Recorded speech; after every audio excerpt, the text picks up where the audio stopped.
Every team, every topic, everywhere. This is Believe.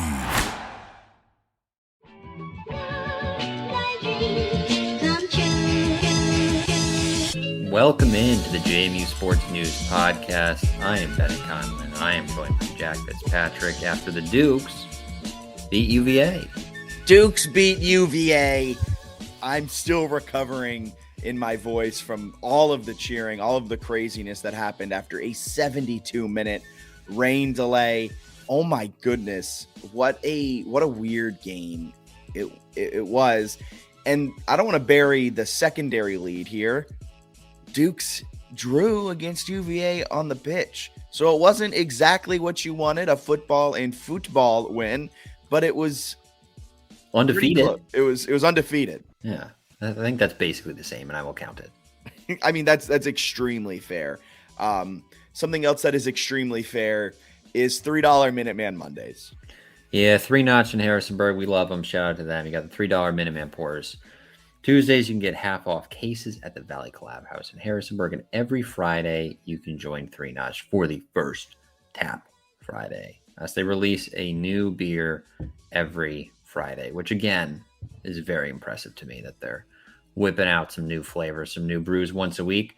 We love 3-Notch. We're excited to get there in mid-November, I guess. Mid-November. Also want to say that those beers on Friday, if I'm not mistaken, are $3. First Tap Fridays I think that's are right, yeah. $3 beers. Also really pumped to say that on November 17th, 5 p.m., will be our live podcast from 3-Notch Valley Collab House right there in Harrisonburg, Virginia. There's a men's basketball game that night at 7 p.m. So come over, pregame the game a little bit, get a couple 3-Notch brews, try out their Fresh Tap Friday, First Tap Friday, and listen to us talk. It'll be a little bit of a different format. We're still working through all of that, but it will be a live JMU Sports News podcast. We are absolutely pumped about that. We're also pumped about the fact that football is back, and BetOnline is your number one information source for all of your sports wagering info with all of the up-to-the-minute stats, news, scores, and matchup breakdowns. Get the latest game odds, spreads, and totals from the NFL and college football all at your fingertips with BetOnline's real-time updates on statistics, news, and odds. From week one all the way to the postseason and the big game, BetOnline gives you access to the best football promotions and contests available anywhere online. Head to the website today, betonline.ag, or use your mobile device to get in on the action. Remember to use our promo code BELIEVE, that's promo code BLEAV, to receive your 50% welcome bonus on your first deposit. Throw $100 in there on your first deposit. They'll hook you up with $50 for free. BetOnline, where the game starts. And where Virginia starts getting engaged, well, folks, it's right here.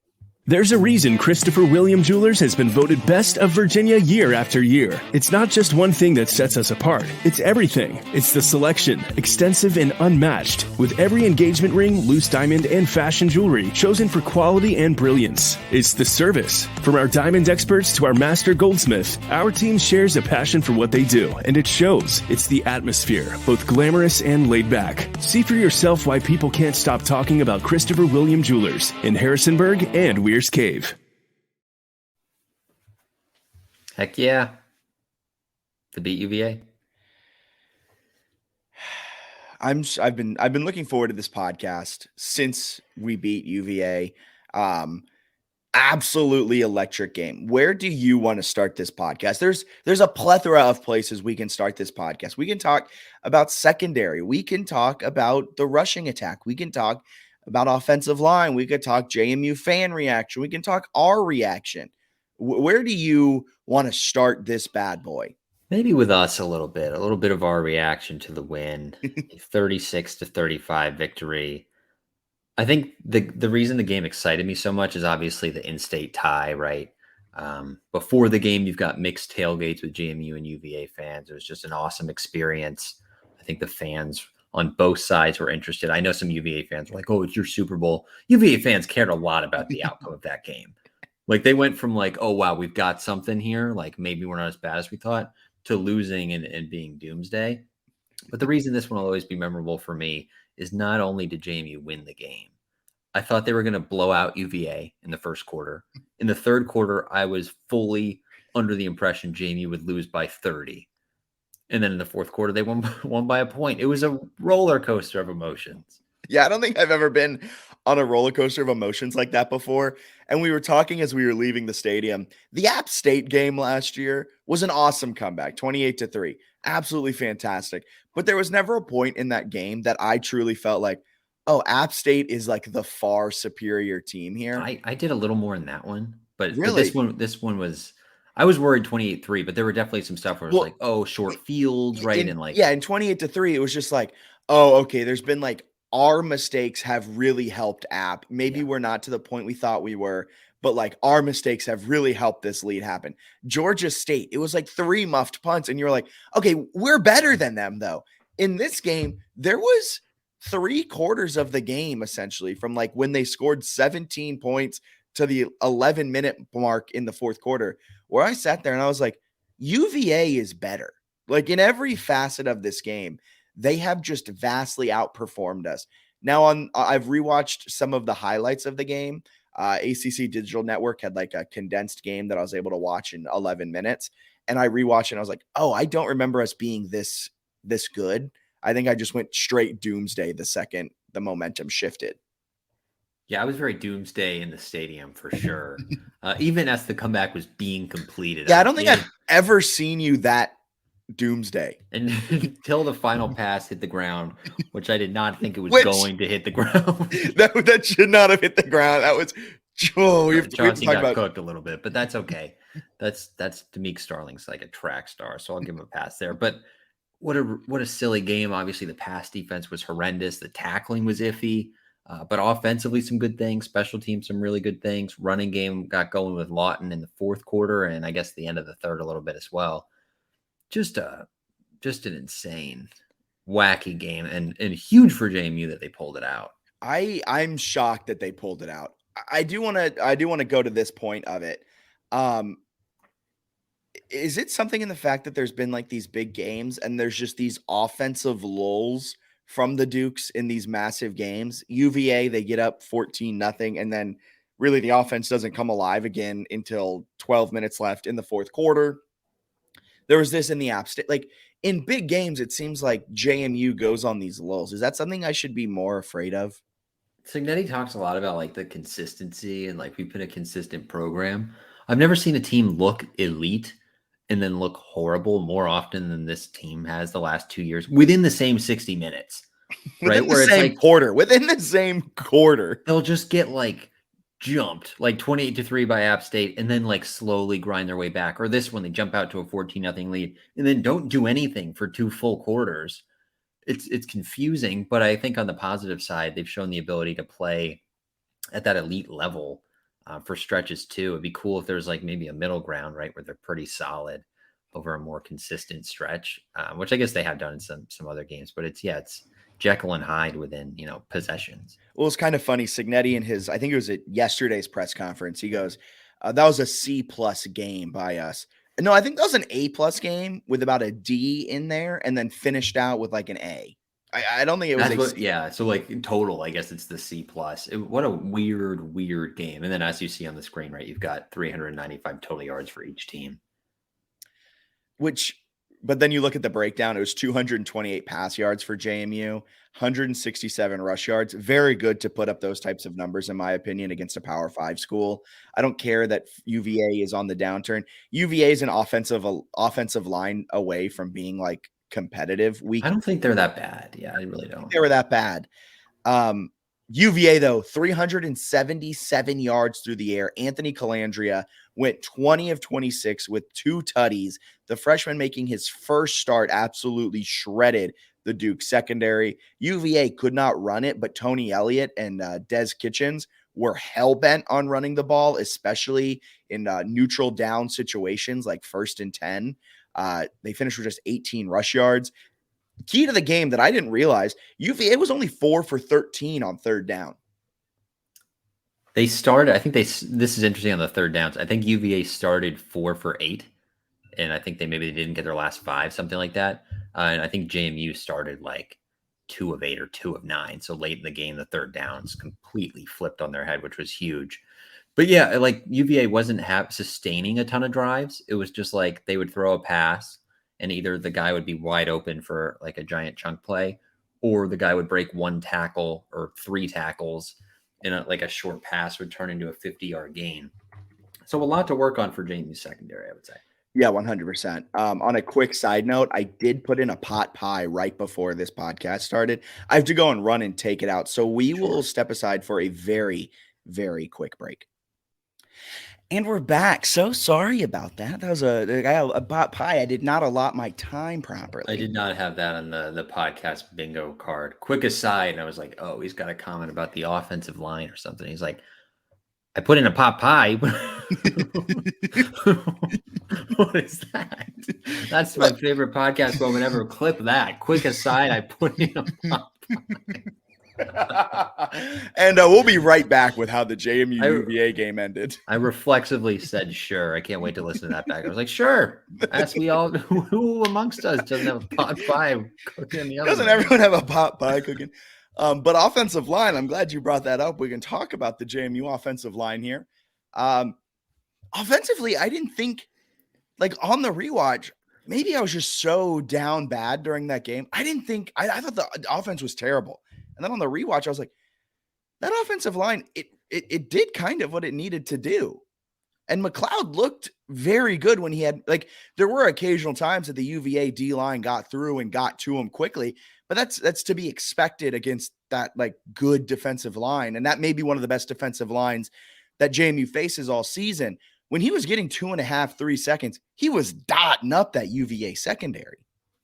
Yeah, there's some offensive line play in there that was really good. There was a spot or two where Ben Smiley, who's this guy UVA loves and thinks he has a ton of potential in the defensive line, was just looking like a child against Nick Kidwell. Yeah. I mean, he was bodying him. Like I think Lawton, like his 30-yard touchdown run or 27-yard, whatever it was, great blocking on the outside. Kidwell set the edge perfectly. So like the run blocking post rain delay was phenomenal. I thought the pass blocking all day was pretty good. There were a few plays where like I thought McLeod hit receivers on what would have been like key third down conversions where they probably could have made a catch and they dropped it.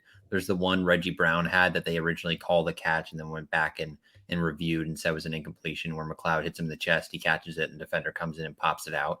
So there are a few plays like that in the passing game that if they go JMU's way, I think the offense stays on the field, gets things going.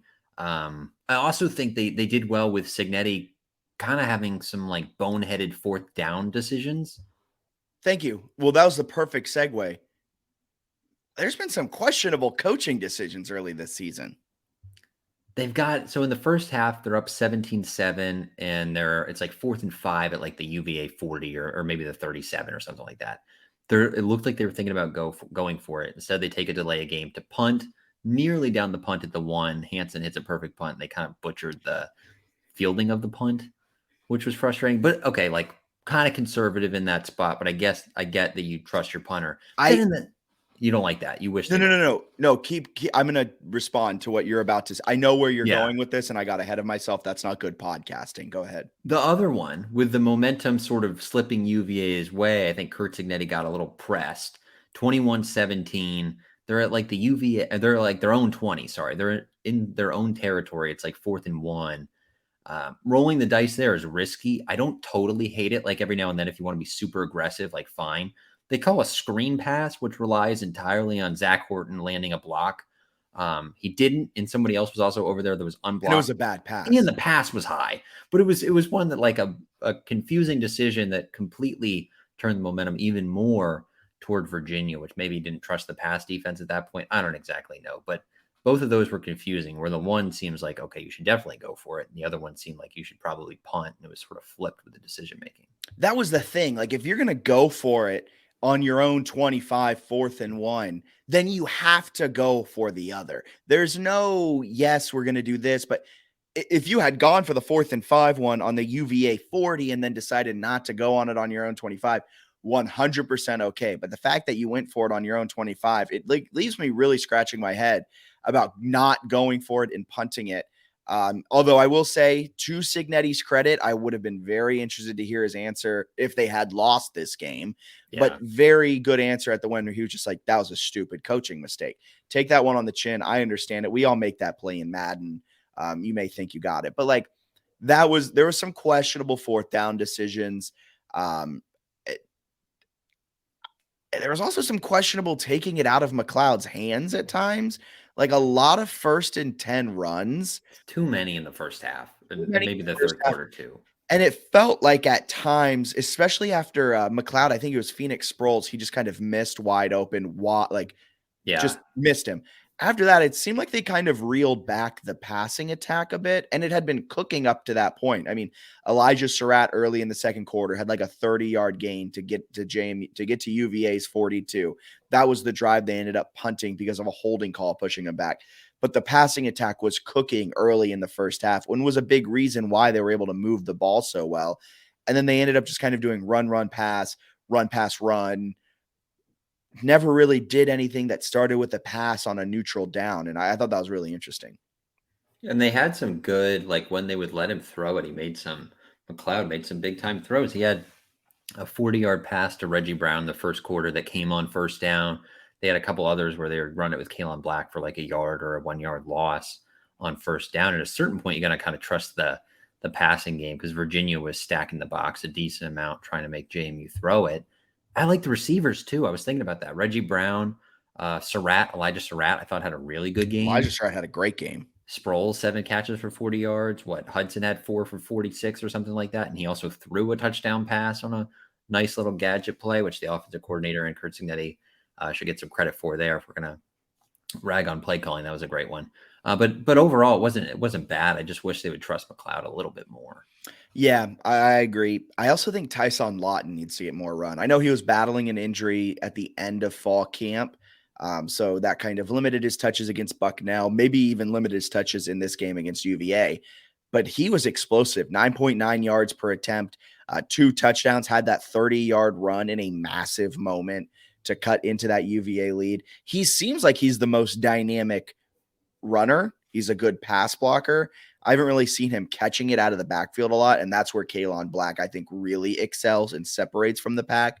But when we're talking pure runner, I think Tyson Lawton needs to get some more run. I like him getting some touches. I also think Black kind of got, looking back on some of the runs, got like a short end of the stick, where like you look at Lawton's runs, they were giving him nice holes in the fourth where he could get 5 or 6 yards and then break a tackle. Black was getting stonewalled immediately, where like you're probably not going to shed a tackle of a 300-pound defensive lineman compared to a linebacker. Yeah. So I think some of that, but Lawton, like, nice blend of speed, nice blend of power. Like, yeah, I'm okay with more than 8 touches for him if he's producing at that level, especially. Yeah, and early on, Kalen was running into stacked boxes. Yeah. Where in the fourth quarter, I think UVA was like, they're going to have to pass to win this. And JMU was like, well, watch this. And it just so happened to work out for them. But so Lawton wasn't running with 9 guys in a box, 10 guys in a box. He was running with it a lot more spread out. But he to your point, he does a really good job of like knowing where the hole is, hitting the hole. And then he was hard to bring down, which like if you have that combination, I think Palmer and Black can do that to a certain amount too. It's a pretty good trio in the backfield. I think Black and Lawton are probably the 2 that are, to me, the most exciting just because they're a little bit shiftier, but Palmer's been fairly productive too. Yeah, 100%. And the secondary for JMU, though, if we're going to quickly change gears as before we welcome on the Troy Boyz, just quickly to touch on the secondary, because I think this is going to be something we talk about with the Troy Boyz when they come on, is what is your panic level for them?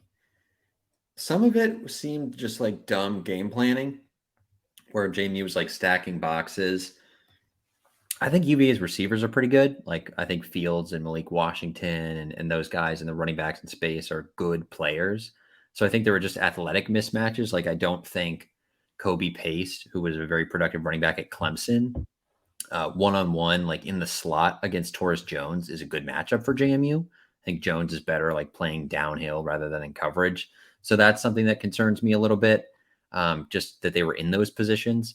Some of it seemed like just assignment issues. And then also interested to see what they do because it was the secondary and the linebackers. Jalen Walker looked like he was pretty banged up. I know they're saying he's in a sling and he's listed Starter. Wait, can we talk about this? He was in a sling, no pass. He was heavily limping at one point. Like when I saw him listed on the 2 deep, I was like, this has to be a mistake. There's no way that Jalen Walker is going to play. He's a great cover linebacker. So if you don't have him for any extended period of time, I wonder exactly what they're gonna look like coverage wise. Because the secondary and then the linebackers on like speedy guys in space was not going great. Yeah, and there was points too.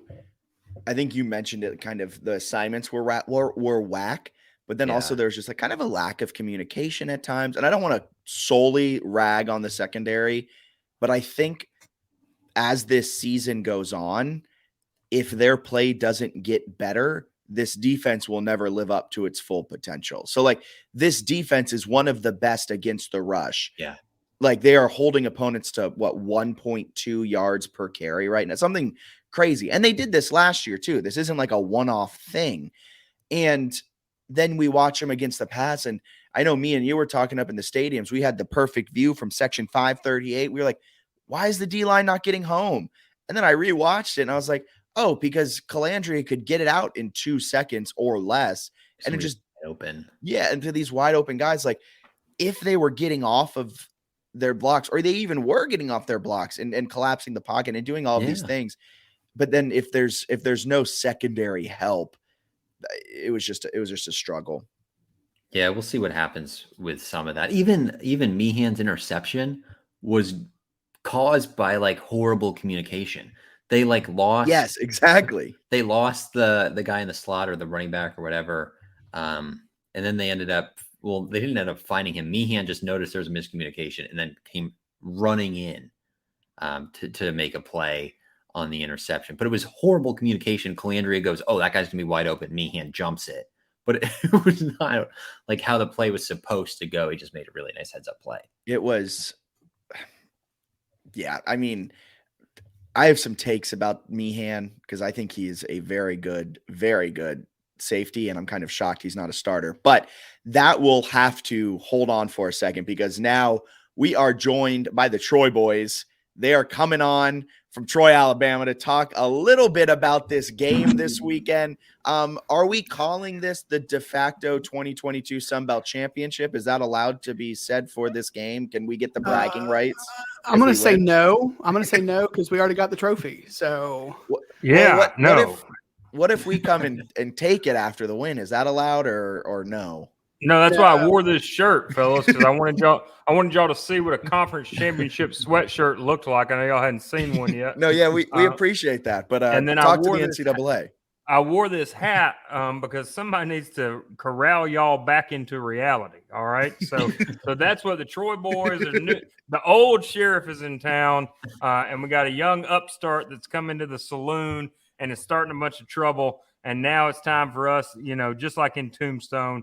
We got to kick this thing back out into the street, boys. So Troy is here to take care of business. We're glad y'all have had so much fun kicking dust around in the Sun Belt, but it ends today. All right. It comes back to peace and order. I'm going to be honest. I'm very excited for this game. I've been looking forward to it, I think, since the schedule came out. We've had a great time. I came on your guys' podcast earlier this week. Enjoyed talking with you guys last year, but for JMU fans, if you guys kind of want to say who y'all are, where they can find you and keep up to date throughout this week, getting ready for this, I mean, we'll call it the de facto Sun Belt Championship if you guys won't, but no, for this awesome Sun Belt opener for both teams. Yeah, so the Troy Boyz, we are in our 3rd season officially. We've been doing this probably 4 or 5 seasons. We started in the middle of the dark ages of the Chip Lindsey era. When Troy couldn't win a coin toss for the most part, and have been at it reviewing and previewing and kind of doing everything you can for Troy as a podcast since then. And Bass, I'm going to let you do the hard work of telling where can people find us on the social media platforms that y'all get me to stay away from. Absolutely. Yeah, we're on Facebook, Instagram, and Twitter at Troy Boyz Podcast. We made it pretty easy for everybody. And you can find us most anywhere you stream your podcast, Anchor, Apple, Spotify, etc., Google. You can find us most anywhere except for YouTube. That's the one place we don't stream, just because I don't want to open the can of worms of comments. That's a smart move. We just opened the can of worms on YouTube this season, actually, and it's been a fun time, but it's a different beast. But this game's here. You guys come into it.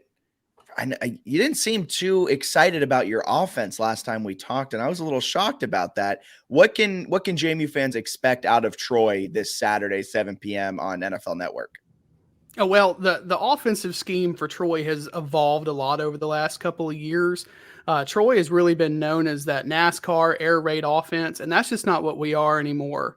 We're a run-first team now, and that's something that Troy fans are still having to adjust to and get used to.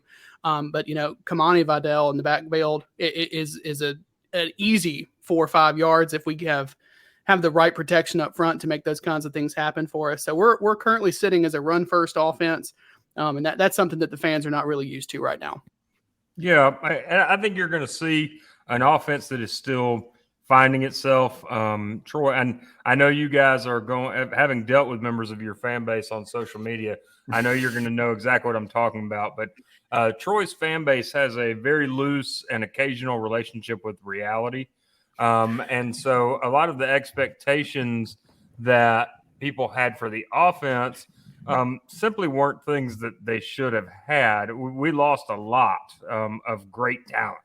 And it's, in July on a message board, it's fine to say, well, Ray J. Johnson's gone, to play professional football, but we're going to replace him with this 19-year-old kid from, Tumbling Weed, Alabama, which maybe we will. But most of the time, it takes a little more time than that to replace a guy who's such a big part of your offense. So Seabass is absolutely right. You're going to see a Trojan attack that wants to run you over as much as it possibly can. And then just when you've gotten tired of Kamani Vidal running all over you, Gunnar Watson and some of the fresh faces in our wide receiver room start to pick up yardage, middle and deeper down the field. And Gunnar really can make those throws if he has the time. So that's what I would expect to see from the offense. Yeah, I was curious about that because I know JMU can stop the run a decent amount, but you've got a quarterback room with Gunnar Watson and Goose Crowder, which is an all-name position group. But what can you tell us about Gunnar? It's the starting quarterback. It seems like maybe they rely more on the run, but is he a solid option for Troy? Joe, I'll let you take that one. Yeah, I guess I'll take Gunnar, and then Seabass and the rest of the Spartacus Rebels can take Goose Crowder. Gunnar is a 6-year super senior. I like to joke that he's taken 6 years off of professional turkey hunting in Central Georgia to play quarterback for a little while. He has learned a lot and grown a lot over the past 18 months, 24 months. He was brought in by Chip Lindsey, who is a terrible, terrible, terrible coach, and wasn't developed by him at all. And so really when John Summerall got to campus, famously he said that Gunnar Watson couldn't do a pull-up when he got to campus. So Gunnar is still kind of doing development that he should have been doing as a sophomore or a junior, but really is starting to improve. Was the MVP of the conference championship game that we won, in case y'all forgot from a few minutes ago. Gunnar Watson knows the offense back and forth. And certainly knows how to connect. He's got some of his favorite targets back in Jabri Barber. So very comfortable with some guys that he's throwing to. But I'm going to let Seabass go ahead. He's going to have just a heck of a time right now and just talk about Goose Crowder, the Lord and Savior of Troy Trojan Nation. Hey, let loose the goose. Hey, sophomore Goose Crowder from Gardendale, Alabama. He's a transfer out of West Virginia coming to the Trojans. So, Neil Brown can't keep him either. So we'll take him. He's 13 for 14 on his career. So he really has almost no experience in the grand scheme of things. But he can complete passes when necessary. For the season, he's -6 yards, and that comes mostly off of the last offensive play of the game last week, which amounted in a sack and his one turnover. Troy fans love Goose Crowder. I like Goose Crowder, and I'm falling for the problem that is, the belle of the ball is always QB2. It's the unsung hero that when they get the chance to sing, they're not the hero. So I like Goose just because he's sitting at QB2. I mean, that's the end of the story there for me. But like Joe said, Gunner's been our guy forever, and there's a reason he keeps getting put in QB1. It's because he can get the job done when the time comes. Yeah. Leave it to Bennett. Last week, we had a guest on. He talked all about punters. This week, he asked a question that brings us to the QB2. So really hard-hitting journalism from the co-host right here. But defensively for you guys, a new D coordinator comes in, a little bit of turnover on that side of the ball, not necessarily a ton, but has there been any change in how you guys feel about that Troy defense? Because it was one of, if not the best unit in the Sun Belt last year. Yeah, nobody told us that when you have a guy on your team that's the NCAA all-time leader in tackles and then he leaves, that's going to be a problem. That didn't come with the paperwork or anything, but we're figuring that out now. I tap my heels together 3 times, multiple times a game, and wish for Carlton Marshall to be back because just having a guy at that middle linebacker slot cleaning up what gets past the defensive line, that was a huge advantage that I don't even think we fully appreciated when we had him there. I think we're kind of appreciating him more now. I think we're really strong on the backside. Reddy Stewart, I think, is probably the best secondary player in this conference. I know you might have, 3 or 4 fans down in Mobile that want to talk to you about Yam Banks. But I mean, save the yam for Thanksgiving, okay? Because Reddy Stewart is the real deal.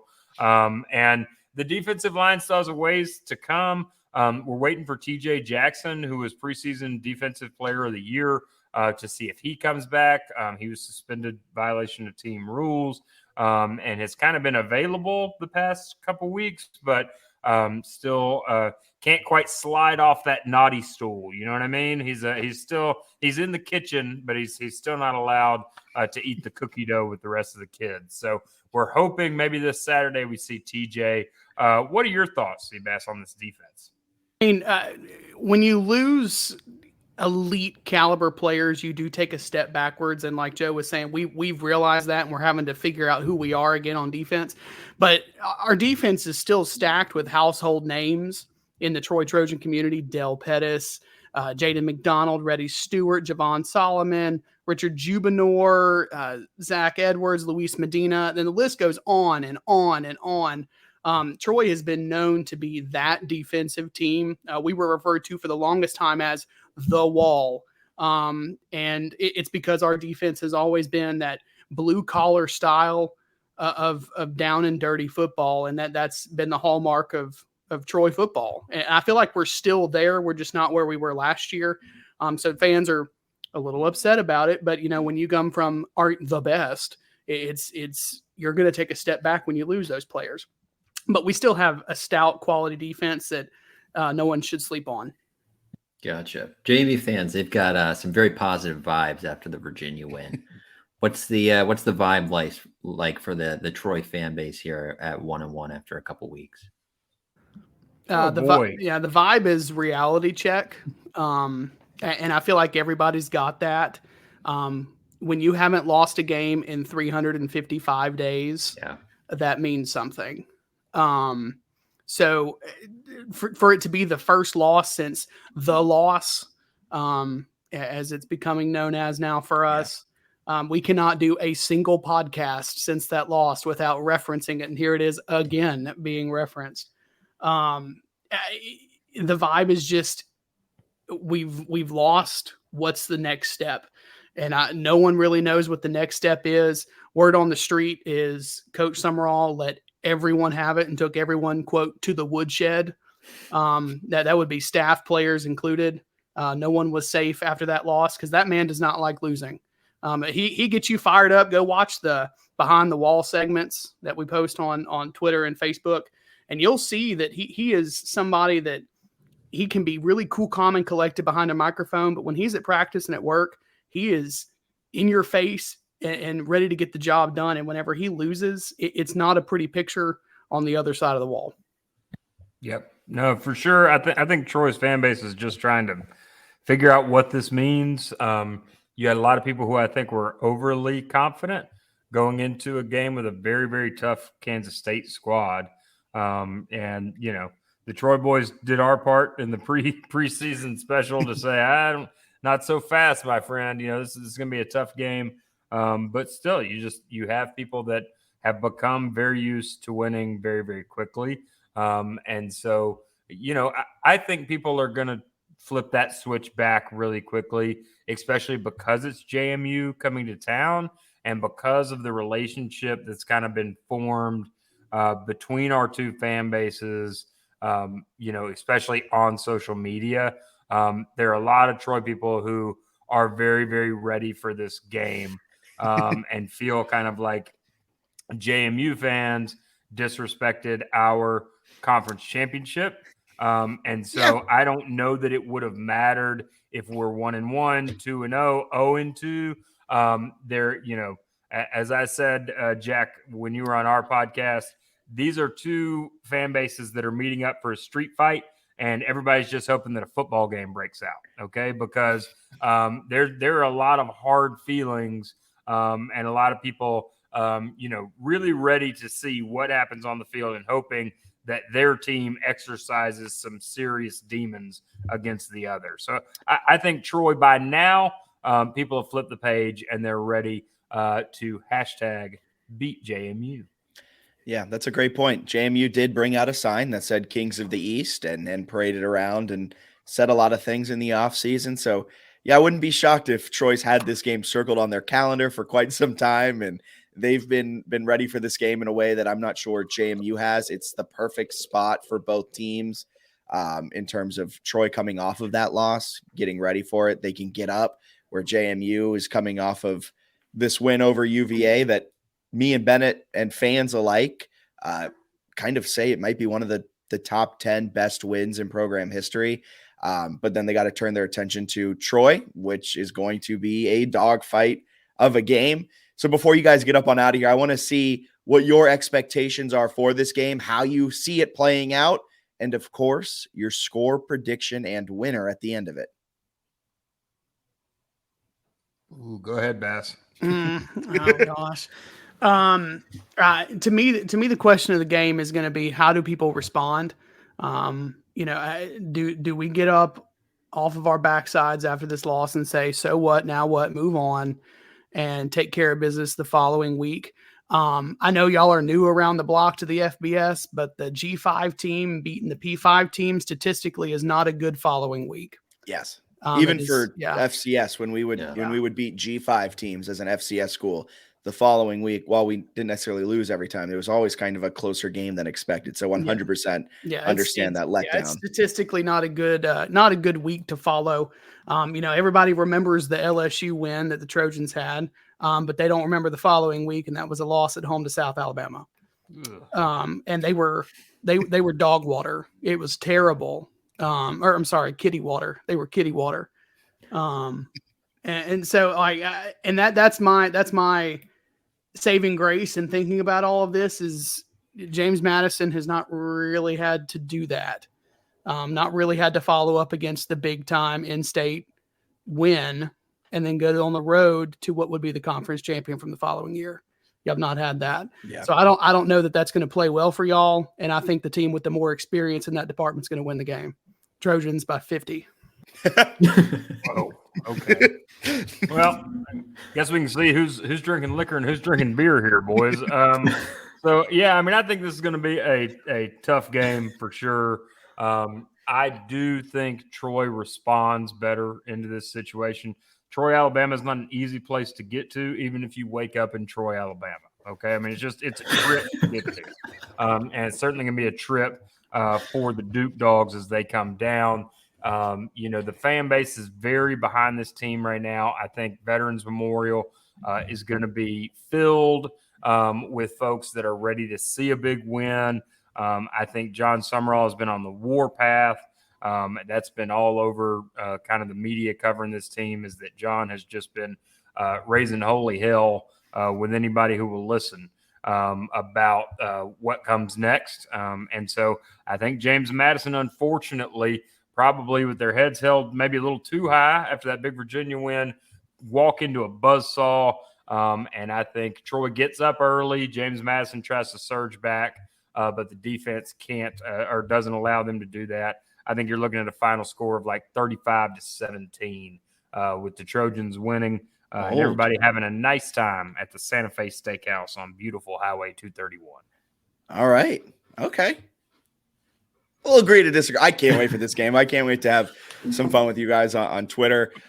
Win or loss for either one of our teams, I think it's going to be a good time on the socials. Thank you guys so much for coming on the JMU Sports News podcast. Be sure to follow the Troy Boyz on Facebook, Instagram, and Twitter at Troy Boyz Podcast. Thank you all for taking the time out of your night and talking some football with us. Yeah, no problem. Thanks for having us. Go Trojans. Thanks for having us. Go Trojans. God bless you, Blaze Brown. Absolutely electric. I was going to say that was. I'm going to be honest. That was probably one or two of our best interviews, best guest segments we've ever had. Troy, Alabama is hard to get to, even if you wake up in Troy, Alabama. What a quote. Put that on a throw pillow. But I did really enjoy their insights on this team because something that I think we were going to talk about a little bit later. Ooh, what you cracking open there?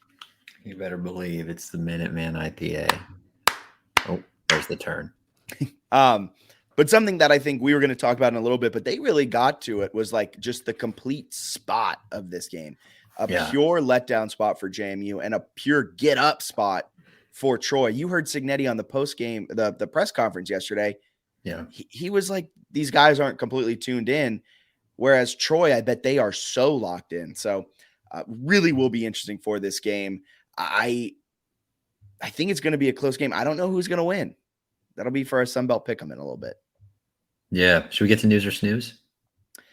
Do you want to do, is news or snooze UVA related, or do you want to do UVA JMU fan reactions? Let's do that first. And then I got news or snooze hops into Troy a lot. Perfect. So fan reactions, we've opened up this new thing. It comes out every Saturday after the game. It's called Overreaction Corner. You go in, you can be anonymous or you can be yourself and just say your immediate thoughts after the game. This game, it happened perfectly because we went live. I had it all scheduled out because we were at the game. It went live during the rain delay. So some of the answers we got were pre-rain delay and post-rain delay. One of my favorite reactions, absolutely favorite reactions, was from Connor Ray. Stop calling screens on 3rd and long. And then after JMU won, they didn't throw screen passes in the 4th quarter. All I'm saying, fantastic. That was pretty funny. We had a lot of people not happy with the secondary. I won't read all of them. You see them up on the screen. For our podcast listeners, got to check out the pod on Twitter, Facebook, and YouTube. You can check the live stream. Just a lot of fans not happy with the secondary. We didn't get to this. If you had to put a panic level between 0 and 10 on the secondary, what's your number? Probably a 5. Okay, I'm at like a 7.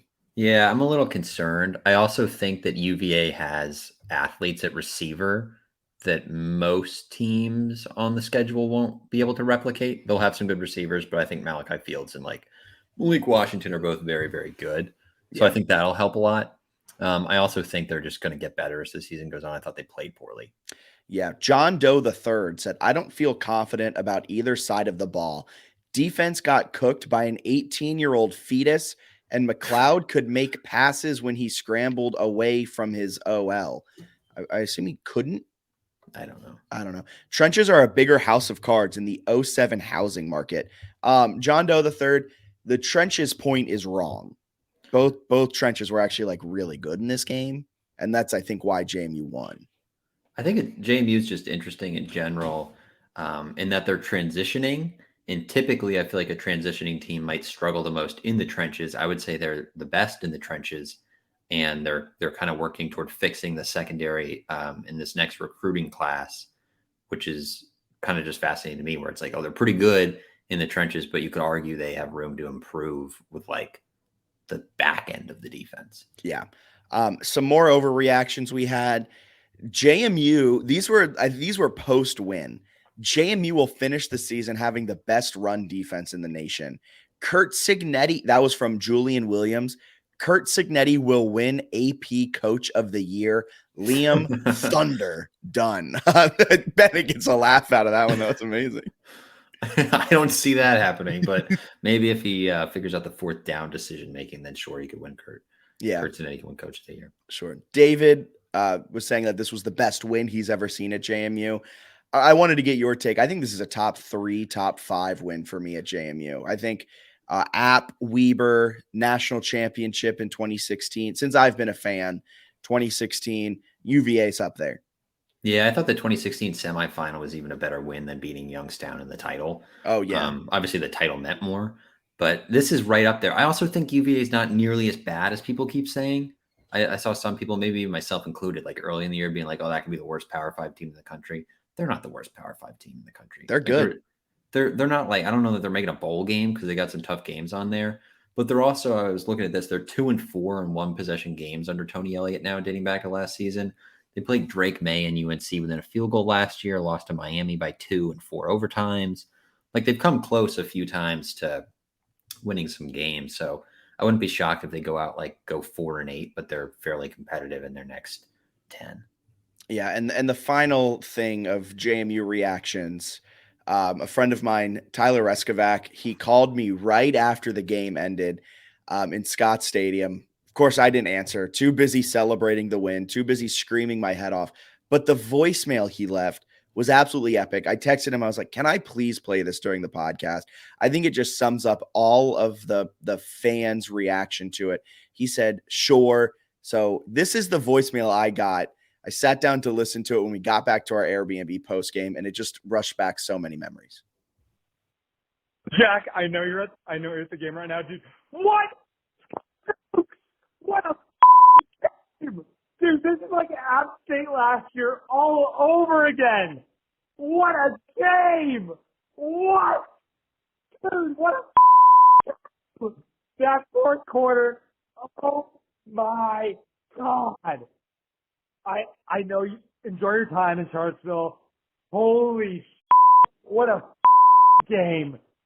Duke's in the top 25 next week. What a game. That was also my reaction. Like when we won, I just screamed for so long. It just felt, we were talking with the fans behind us at the UVA game, and they're like, I don't know why you guys care about this game so much. And I was like, well, there's so much to it. Like, I don't think a UVA fan truly understands like what went into that game. 40 years of not playing. UVA always kind of like being the better school over JMU. And like when people say you went to JMU, they're like, oh, you're backup school. Oh, like you just missed UVA, all of this stuff. And then they beat them. Like for that 60 minutes of game time, JMU was the better football team. They were better. JMU was better. If you look at the like UVA Twitter post game, and I have a lot of like that in my feed, there's just panic, man. Like that's why it's cool. That's why it's fun, because it meant a lot to UVA fans who pretended it didn't mean a lot to them. Brandon like Lloyd, or whoever that guy was. Yeah, because their program is like sort of, I don't know if I'd say in disarray, but they're not where they want to be at all. They're certainly not like the best team in the state. You could argue that they're the fourth best team in the state, with Liberty and Virginia Tech and JMU all above them. So I think that's concerning for them. It's a game that would have, like UVA fans were saying, could like flip their season. You win this one, and then it starts the momentum. You get the positive vibes. You lose it, and it dashes all bowl game hopes. Like huge game for UVA that they ended up losing. JMU has now even the all-time series with UVA on the football field. Like there's a lot of stuff here that matters. And then recruiting, if you're competing for some in-state recruits, it's pretty easy to say, not only did you come back to beat them, after the rain delay, there was more purple in the stands than orange and blue. Yeah. Yeah. And even before the rain delay, like there was a good amount of purple. It wasn't 20,000, but it was like 15, 10, like a lot more than I think JMU fans may have actually expected. It was awesome. It was electric. Also, like just generally speaking, the regional and like national respect for other Sunbelt teams and JMU is lower than it should be. where like if you beat a Power 5, people are like, oh, they're pretty Yes. good. When you shouldn't have to beat a Power 5 to prove it. But now they've done that and sort of added to the credibility that JMU is a very good football program. Yeah, and you said it a few times. College football should be fun. I had fun leading up to that week, talking with UVA media members, Greg Medea, Preston Willett, talking with David Teal, talking with the guys behind us at that football game, because it was college football. It was a team. You applied to UVA. You may not have gotten in. Maybe you did get in, and then you chose JMU. For the guys on the field, it was in-state Virginia kids who played against each other in middle school and high school. It meant a little bit more for the guys on the field. It meant more for the people in the stands. It was fun. Were there some probably little bit bad things being said between the two schools? Yeah, probably, but that just happens with any fan base, especially on social media.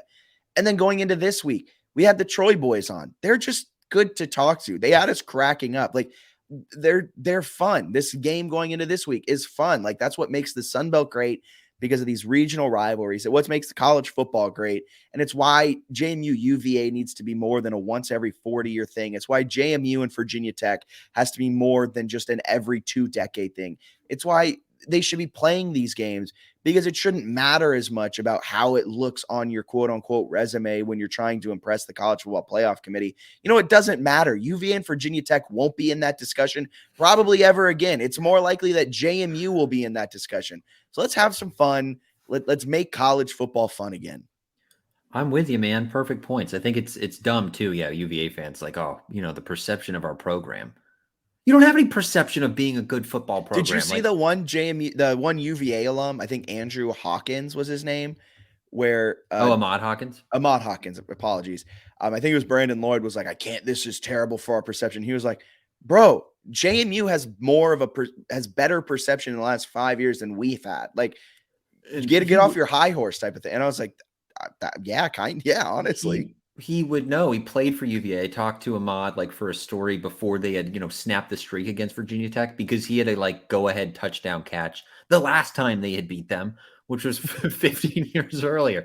Like, it's just silly for UVA fans to be like, oh, this doesn't look good for us. It's like, no, you don't understand. Like, JMU's been playing really good football for the last decade, and this was an evenly matched game for the most part, and JMU happened to win. You shouldn't be like fearful of the result. If UVA had won, it would have been a very nice win for Tony Elliott and company. As you could see by their fans absolutely panicking in their social media afterwards. Moving on from all of that, it's time for News or Snooze, presented by Christopher William Jewelers. Bennett gives me 3 quotes. I say if they're newsworthy or snoozeworthy, hit me. First one from Francis Meehan. Based off of what we put on film, it wouldn't surprise me if they, referring to Troy, tried to put shot plays on us. Yeah. Duh. You guys couldn't guard anything. What do you? Yeah, of course. They should. If they don't run shot plays, you should look at Summerall and see if he's throwing the game. So is it news or snooze? Oh, sorry. Snoozeworthy. I think snooze too, but it was just cracking me up a little bit, where it's like, I think they're going to try to. I think they're going to try and throw. I know we just let a freshman quarterback throw for 377. I think Troy's going to throw, though. Yeah, no. Yeah, of course. Your secondary's bad. Sorry, I that was really aggressive. enjoyed Meehan's interview, because he's like, they love to run the ball, but yeah, they'll probably try to throw a little. And then I think Shane Metlin had asked him if there was like a different vibe on campus after the UVA win, like people coming up to him, and he had a big smile. And he's like, maybe if I'm wearing a JMU football shirt, but like, I'm not that recognizable. People are coming up to me like, dude. I love the humble. That's so true. I mean, Francis Meehan is a very good safety, but I'm going to be 100% honest with you. I don't know if we're sickos for JMU sports. I don't think I'd recognize him. Yeah, he's wearing just like a gray t-shirt and D-Hall. People aren't like running over like Francis. That was a good one. All right, number 2. I promise you that was a C+ game in terms of how you'd like to see your team fly around and execute. Kurt Signetti on JMU's performance against Virginia. I mentioned this earlier, and because I mentioned it earlier without this segment, I'm going to say it's newsworthy.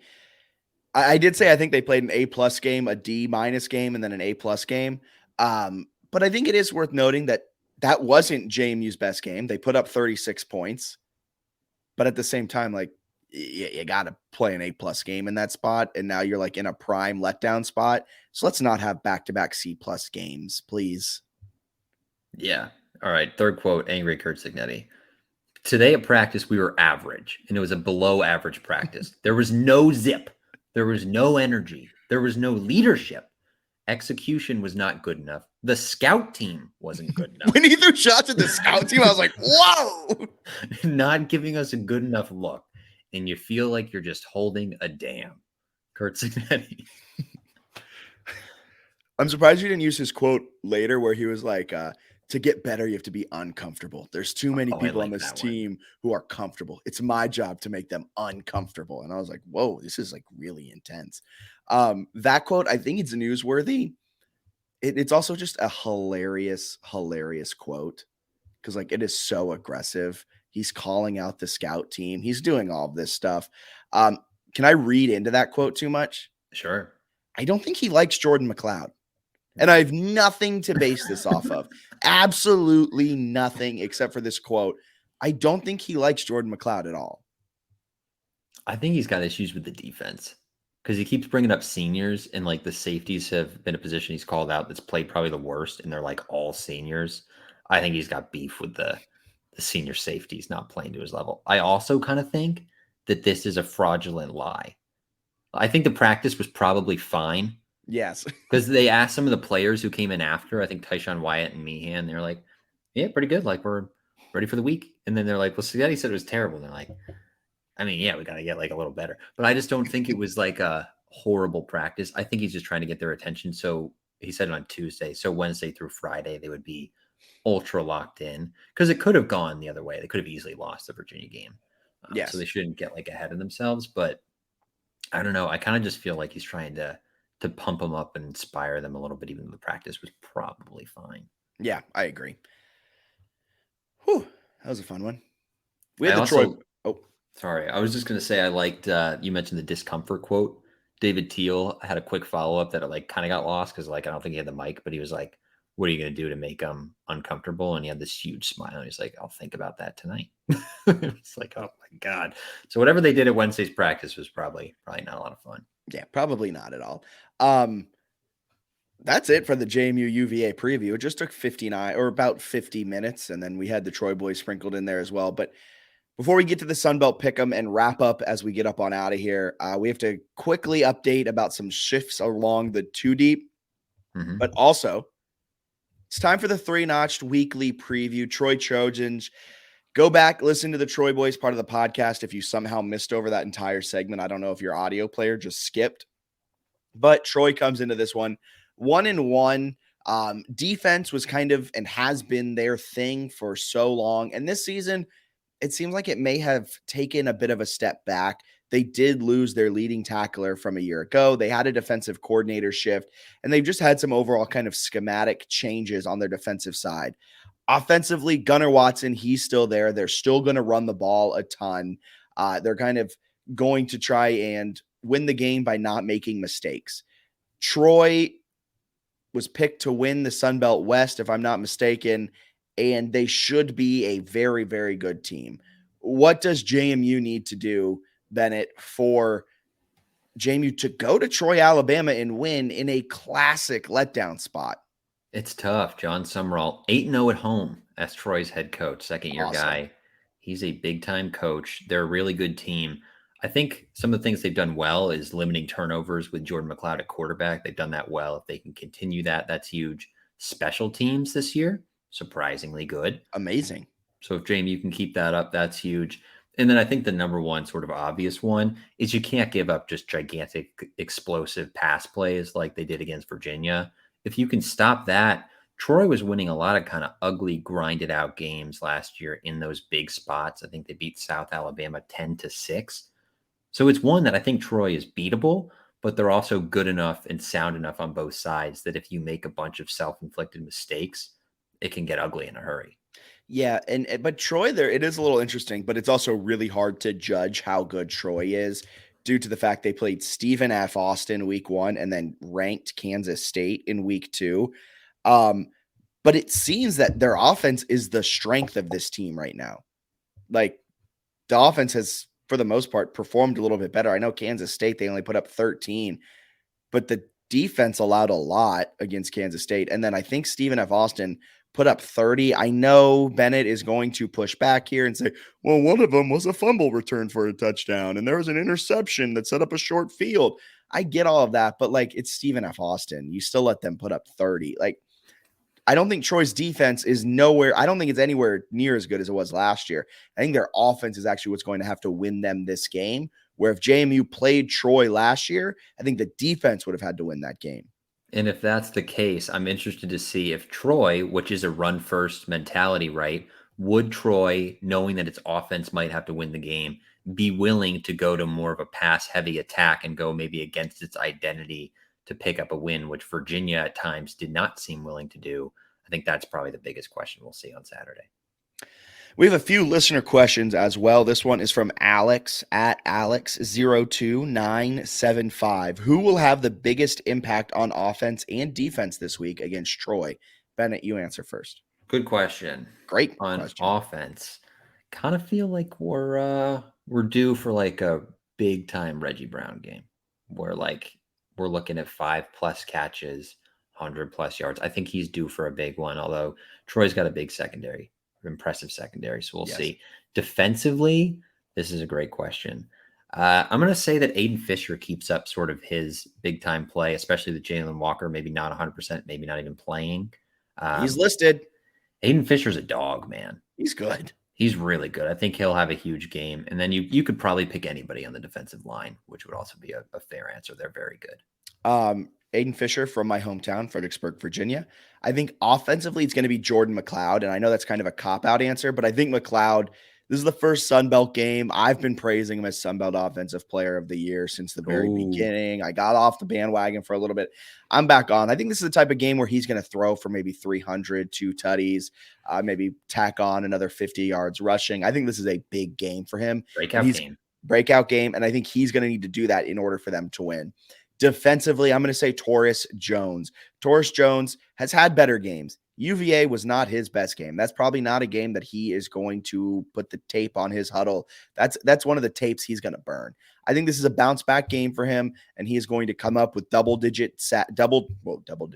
No, that'd be sick. Double-digit tackles, maybe a TFL, maybe a PBU. But I think he is just going to make his presence felt in the middle of that defense and play really good complementary football to whoever is next to him as a linebacker.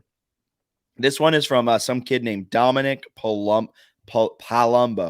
What would a win over Troy tell us, if anything, about what the expectation should be for the rest of the way? Do they change or stay the same? I'm going to have a very quick answer for this. I think if they win over Troy, the expectations stay the same.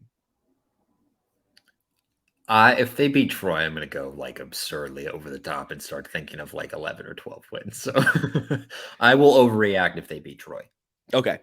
I just think the expectation, in my opinion, my expectation for the team is to compete for the East. And if you beat Troy, you're competing for the East. I think that's fair. Also worth noting that like maybe Utah State isn't as bad as we thought. They put up 78. I know they're playing Idaho State, but they did well, kind of hung in there. That doesn't count. They got beat by Iowa and looked bad. They hung in there reasonably. Anyone can hang in with the Iowa offense. Score. That's fair. But like Marshall looked good against ECU. Georgia Southern's offense looks legit. The schedule's still very hard is my point. So even if you beat Troy, like you've got plenty of hard games left. And from Oppie at _meerkat_1457.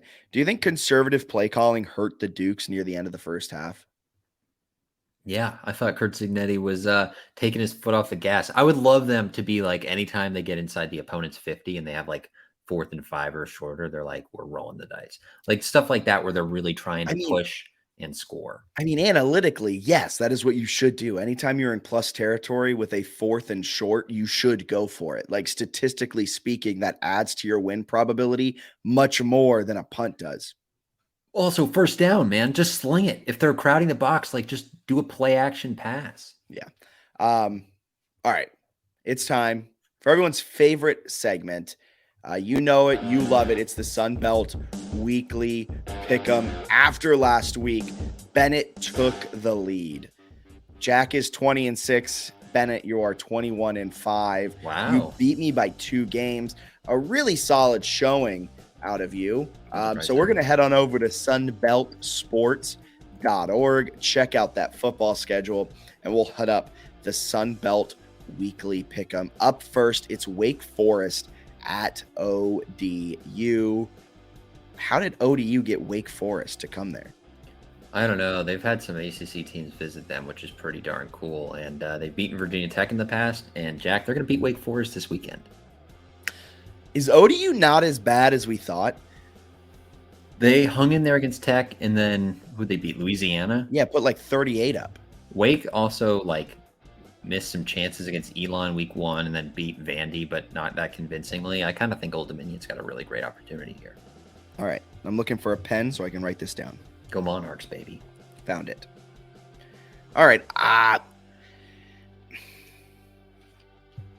going to go Wake Forest in that game. I just can't get myself to take ODU. That's fair. All right. Next game, Georgia Southern at Wisconsin. Your boys, the Badgers. Can they bounce back after an absolutely detrimental loss to Washington State that some are calling the worst loss in Luke Fickell's career and one of the worst losses Bennett Conlon has ever seen in person? In person on my TV screen. I think if Georgia Southern had a defense, they'd be like the best team in the Sun Belt. I agree wholeheartedly. I was writing up the power rankings today, and I was Yeah. like, holy crap, this offense is just so much better than everyone else. But they can't really stop anyone. So I think Wisconsin will win. I think Wisconsin will run the ball, and Georgia Southern will not have quite enough firepower to keep up. I'm going to go Georgia Southern. Oh, another Big Ten upset. They upset Nebraska last year. They got whoever that was the coach fired. Do they upset Wisconsin and get Luke Fickell fired in just his third game? Probably not, but one can hope. East Carolina, they continue their run against Sun Belt schools. They head to Boone, North Carolina to take on App State. Who do you got? I don't know if Mike Houston is ECU's coach next year. I'm going to go with App State in this one. I don't know if Mike Houston knows how to coach an offense. They've put up 16 points this season. And they haven't really been a complete team since he's been there. Last year, they scored a bunch and couldn't really defend. It's been weird. Yeah, I'm going App as well because I just don't think ECU is that good. ULM, Texas A&M. Can a Sun Belt team take down Texas A&M for the second straight year? App did it last year. I was told on Twitter that ULM is one of the few teams with an inside track to a New Year's Six bowl, but I'm going to go with Texas A&M here. It's funny because in my power rankings, they are not last. They're essentially last. Arkansas State is last. ULM is next. They are 2-0, but I am not sold on anything that they do. I don't think they have a good offense. I don't think they have a great defense. Give me Texas A&M with ease. Tulane at Southern Miss. Southern Miss fans are calling this like a must win. That's fun. I'll say Tulane, although they hung in there really well against Ole Miss without Michael Pratt. So if Michael Pratt can play, that would be a boost this weekend. But Southern Miss, I think, is still a little bit away from looking like a Sun Belt contender. I agree. I'm on Tulane as well. I don't think Southern Miss is that great. They just lost by like 53 to Florida State. And I know Florida State's great, but like if you want to be like a middle of the pack Sun Belt team, you got to lose by like 40. Fair. I've been dreading this game. I don't know which way I'm going to pick, man. Georgia State at Charlotte. Both of my boys. Both your boys. I'm taking Georgia State here just to continue that Georgia State is a Sun Belt East sleeper trend. Georgia State is a Sun Belt East sleeper, man. But Charlotte's got Biff Poggi. He doesn't wear sleeves. I thought that was going to be a one-game thing. But did you see Charlotte's two deep this week? I don't know why you would have. No, I had not looked. Quote, Biff Poggi said, every starting position on offense is up for grabs. Each starter on offense is listed with an or. That's awesome. Georgia State.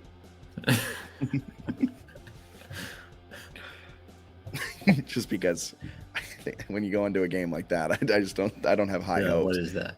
Louisiana at UAB. I'll pick Louisiana, but I'm going to need to see a little something before. Like, it's tough to go from one of the best teams in the Sun Belt. You lose your coach to a Power 5, and then you're kind of just meh. I really thought they were going to beat Old Dominion last week. Couldn't get it done. So maybe they bounce back here. So you're going Louisiana. I'm going to go with the Fighting Trent Dilfers here.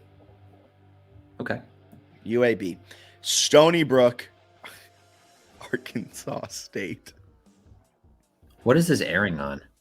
I don't know. ESPN Plus. Do you think anyone will watch it?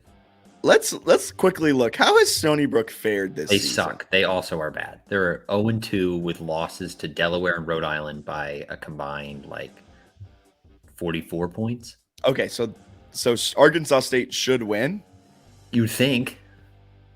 Arkansas State has been outscored 110-3 this season. You know how they do ESPN? They do the leading passer for either team, and they list them.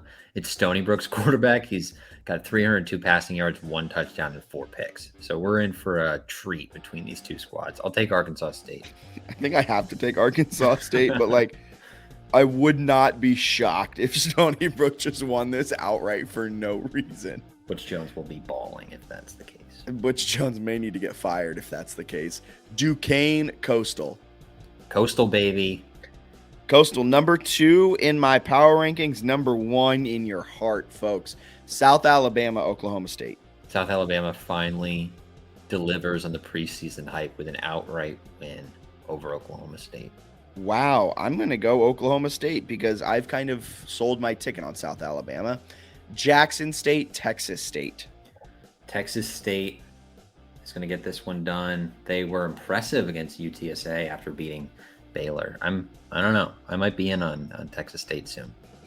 I think Texas State won't be a top-tier Sun Belt team. I don't think they'll be in the mix to win the Sun Belt West, but I think they're going to hover around 500 in the Sun Belt. I think they are going to be a very, very tough team to beat, and I think G.J. Kinney has really laid a really I know we're 2 games into the Kinney era, but I think he's laid a much better foundation than Everett Withers ever could have dreamt of laying. Give me Texas State.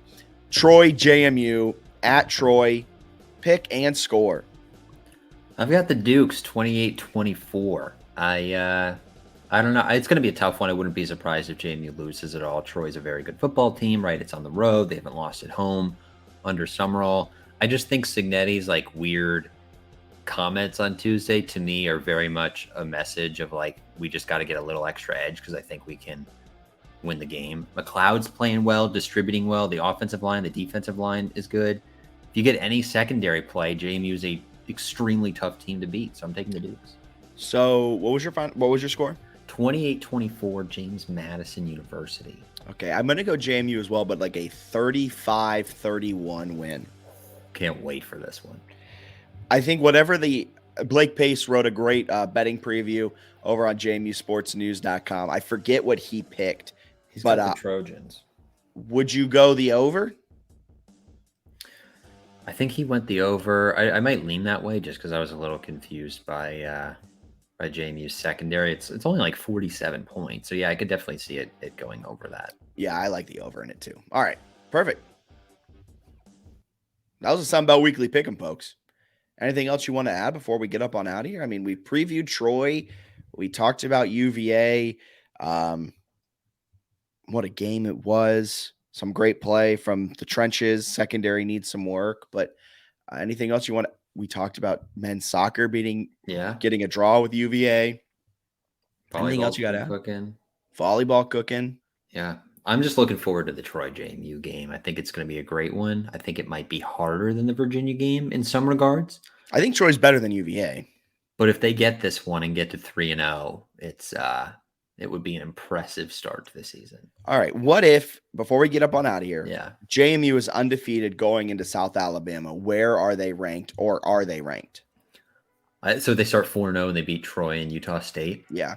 I think they sneak into the back of the top 25. So you think 24, or do you think just at 25? 24, 25. I could see him sneaking in there for sure. And then a little bit after that kind of depends, right? Can South Alabama beat Oklahoma State? Can Georgia Southern upset Wisconsin? Yeah. Something there to give you a little extra push. Marshall also plays 2 ACC teams before JMU. So there's a chance, if you can keep rattling off wins, you can definitely put yourself in the top 25. Yeah. Well, for Bennett Conlon, my name is Jack Fitzpatrick. Dukes win the next 2 weeks. You got to rank them, folks. They just can't be RV in it. They got to be getting all the votes. So thank you so much for tuning in. This has been the JMU Sports News podcast presented by Bet Online. wherever you listen, wherever you find us. Be sure to like, rate, subscribe, whatever you need to do. We would greatly appreciate it. And follow us on Facebook, Twitter, Instagram, and YouTube, JMU Sports News. See you next week. Same time, same place.